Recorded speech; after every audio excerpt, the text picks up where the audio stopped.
জনকণ্ঠের মালিকের এবার আর পার পাওয়ার কোনো সুযোগ নেই। তাকে আপনাদের ন্যায্য দাবি পূরণ করতেই হবে। জনকণ্ঠের মালিক পক্ষ এখন পাগল প্রায় হয়ে গেছে। এরা এখন আওয়ামী লীগের মতো দলীয় টেক ধরে দেওয়া শুরু করেছে। আমি দেখলাম উনি কোন সাক্ষাৎকারে পত্রিকায় বিবৃতিতে বলছেন এখানে বিএনপি, জামায়াত, এনসিপির লোকজন দখল করেছে।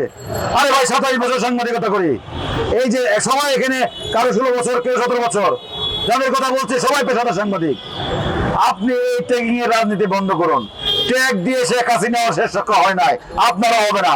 সুতরাং আমরা সাংবাদিক, আমাদের সাংবাদিক হিসেবে ট্রিট করুন। জনকণ্ঠের পাওনার জন্য আন্দোলন হচ্ছে, জনকণ্ঠের অধিকারের জন্য আন্দোলন হচ্ছে।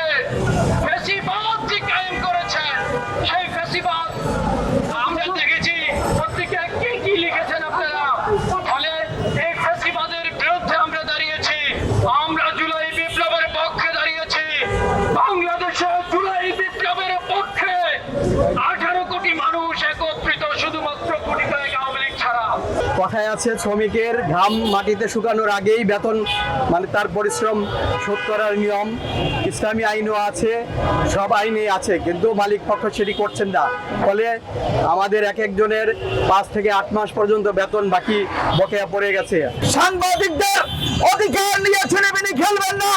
সাংবাদিকরা আজকে রাজপথে এসেছে, প্রয়োজন হলে সাংবাদিকরা তাদের অধিকার আদায়ের জন্য রাজপথে থাকবে, তাদের অধিকার প্রতিষ্ঠা করবে।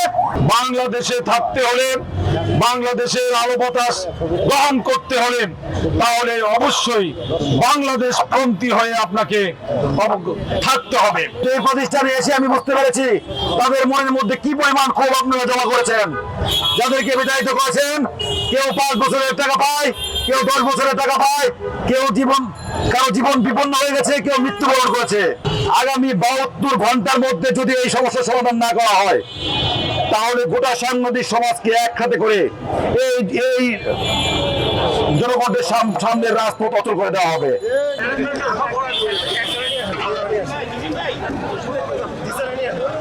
প্রশাসনের ভাইরা আমাদের কাছে এসেছেন এবং আমাদেরকে আশ্বস্ত করেছেন যে অতি শীঘ্রই